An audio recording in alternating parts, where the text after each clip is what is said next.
It's your boy Scam Bug in the building. Hey, hey, no cap. We running this. Real talk.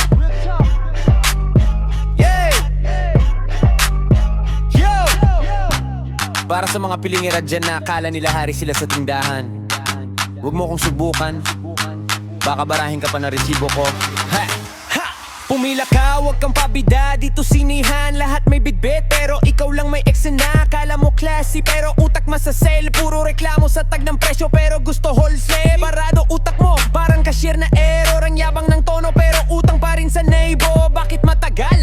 Tatlo lang empleyado. Kung gusto mo mabilis, edi ikaw magserbisyo. Respeto ang puhunan, pero ka walang sukli. Tinitingnan yung presyo, pero mukha mo ang may freebie. Hindi mo gets, kami rin napapagod. Huwag mo kaming susubukan, baka barahin ka sa lugod. Pilingara! Kala mo queen sa pila, pero drama lang dala. Pilingara!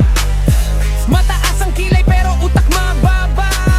Pilingara! Pa-attitude, pero tagutang pa rin sa kanto. Oh, oh, Pilingara! Huwag kang maangas kung di mo kaya, huwag pakatoto. Oh, oh, oh, Pilingara!